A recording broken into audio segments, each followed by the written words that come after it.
Assalamualaikum warahmatullahi wabarakatuh. Di sini kami dari kelompok 2, Manajemen Sekolah Offering B 2018 yang beranggotakan saya sendiri, Anissa Afifah Rahman, dengan rekan saya, Niken Ayu Lestari, akan mempresentasikan tentang pengertian sekolah efektif, instrumen sekolah efektif, laporan dan saran terhadap hasil identifikasi, ciri-ciri sekolah efektif di SMA atau MA, sasaran sumber dana, sekolah, serta penggunaannya di sekolah sasaran.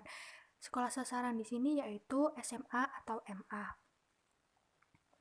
Ada 6 subbab yang akan kami bahas. Yang pertama yaitu pengertian sekolah efektif. Sekolah efektif adalah sekolah yang dapat mencapai target yang telah ditetapkannya sendiri.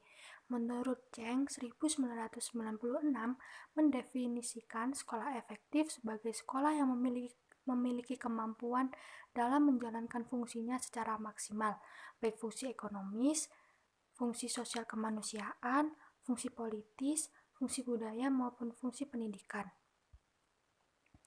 Konsep sekolah efektif menurut hasil meta-analisis Macbeth dan Martimore 2001, sekolah efektif memiliki ciri-ciri, visi dan misi yang jelas, kepala sekolah yang profesional, guru yang profesional, lingkungan belajar yang kondusif, ramah siswa, manajemen yang kuat, kurikulum yang luas dan berimbang, penilaian dan pelaporan prestasi yang bermakna, dan pelibatan masyarakat yang tinggi. Yang kedua yaitu instrumen sekolah efektif. Terdapat instrumen sekolah efektif yaitu instrumen evaluasi penyelenggaraan pendidikan di sekolah yang aspek atau fokus terhadap desain kurikulum. Jadi, apakah kurikulum terencana dan terorganisir atau tidak? Silabus dan isi program, apakah relevan dengan tujuan pembelajaran atau tidak? Dan proses kegiatan pembelajaran, apakah sudah dilaksanakan dengan tepat atau tidak? Instrumen juga disesuaikan dengan 8 komponen standar nasional pendidikan atau SNP, yaitu standar isi, proses, kompetensi lulusan, pendidik dan tenaga kependidikan, sarana dan prasarana, pengelolaan, pembiayaan, serta penilaian pendidikan. Sehingga dengan instrumen yang telah disebutkan tadi dapat mengetahui apakah sekolah termasuk sekolah yang efektif atau tidak. Yang ketiga yaitu ada laporan dan saran terhadap hasil identifikasi. Laporan yang telah diidentifikasi masih banyak sekolah SMA atau MA yang masih belum bisa dikatakan sebagai sekolah efektif dikarenakan berbagai faktor, misalnya visi dan misi yang jelas tetapi tidak diterapkan. Jadi visi dan misinya itu tidak berjalan. Kemudian ada kepala sekolah dan guru yang kurang profesional, lingkungan belajar yang tidak kondusif atau tidak nyaman, manajemen yang tidak jelas, penilaian dan pelaporan prestasi yang kurang, serta pelibatan masyarakat yang masih rendah. Sehingga disarankan lebih dapat menerapkan visi dan misi yang telah dibuat, sehingga visi dan misi itu mencapai tujuan yang diinginkan. Selanjutnya yaitu mengadakan pelatihan terhadap sesama guru dan kepala sekolah agar dapat lebih profesional, menciptakan lingkungan belajar yang kondusif agar siswa lebih nyaman berada di sekolah. Manajemen atau pengelolaan sekolah lebih ditingkatkan, penilaian dan pelaporan prestasi ditingkatkan, serta lebih banyak melibatkan masyarakat dalam menciptakan sekolah efektif.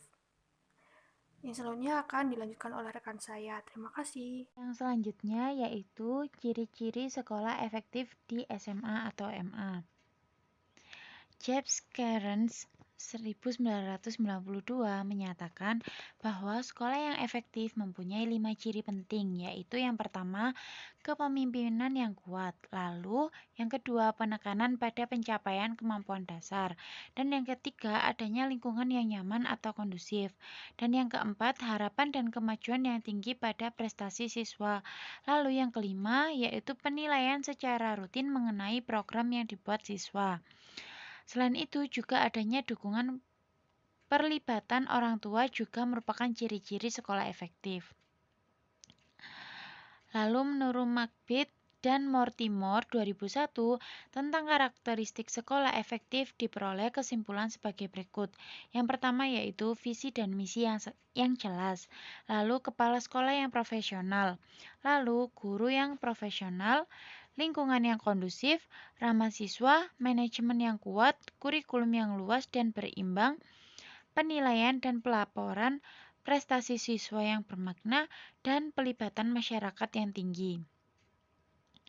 Yang selanjutnya yaitu sasaran sumber dana sekolah. Menurut Suryana 2008, sumber keuangan dan pembiayaan sekolah dikelompokkan menjadi 3, yaitu yang pertama pemerintah pusat dan daerah yang diperuntukkan bagi kepentingan pendidikan. Lalu yang kedua orang tua atau peserta didik. Ini dapat dilihat seperti di sekolah biasanya, di mana orang tua membayar SPP setiap bulannya. Lalu yang ketiga yaitu masyarakat. Masyarakat sendiri ini dapat menyumbang ke sekolah secara sukarela untuk kepentingan sekolah.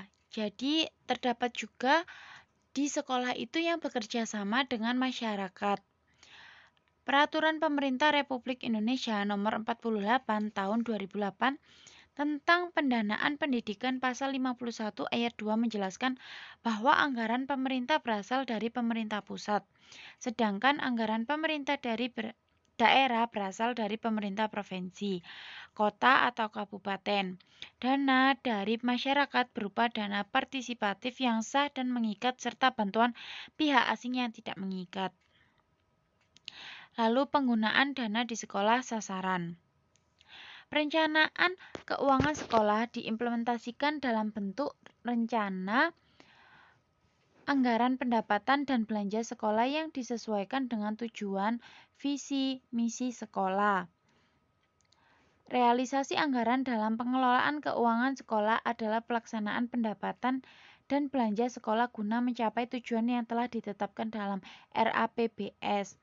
Nah, misalnya saja, dalam penggunaan dana di sekolah ini, seperti pemenuhan fasilitas belajar, menyangkut ketersediaan hal yang dapat memberikan kemudahan bagi perolehan pengalaman belajar yang efektif dan efisien. Fasilitas belajar yang sangat penting dengan memenuhi syarat seperti alat elektronik. Alat elektronik ini seperti komputer, LCD, proyektor.